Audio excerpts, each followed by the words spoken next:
Press conference doctor ने English में किया था, सब परेशान थे, कहते आप लोग अंग्रेजी भी जानते हैं।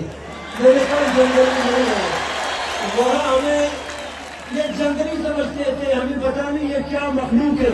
लेकिन जो हमारा नज़्म और ज़ब्त था, नज़्म और ज़ब्त जिसकी हम बार बार बात करते हैं, कश्मीर गिलगित खैबर से लोग आते थे, वो बार बार यही कहते थे कि हम हैरान हैं कि आप लोग इधर धरना दिए हुए, आप लोग इतना मुनज़्ज़म कैसे हैं।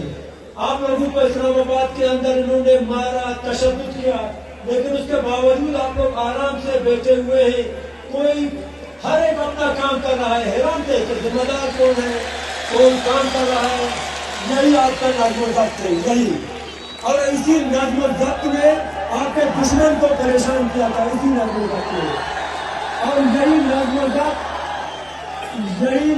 ज़ब्त आप हर जगह दिखाएंगे, हर जगह। इस जलसे में आप बैठे हुए हैं, जलसे में, इस जलसे में आप बैठे हुए हैं, यहाँ आपके स्टेज पे आपको कहीं के बैठे आप बैठते ही, आपको कहीं आप उठे आप उठते ही।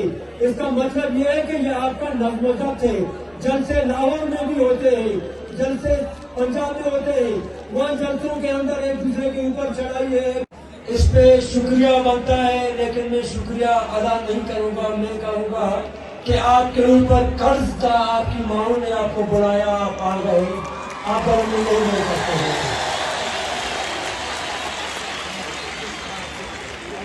ये तहरीक आपकी माएँ बहनें चला रही हैं, और ये बात हम इस्लामाबाद में भी बार बार कहते थे कि हम लोग माओ बहनों की बहुत इज्जत करते हैं। आपने जो इस्लामाबाद में हमारी माओ बहनों के साथ किया, ये हमें याद रहेगा।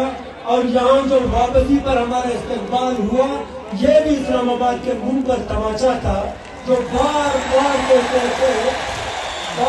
कहते थे वहाँ में बारदार तार में बंद करके कहती 50 लोग गायब हैं।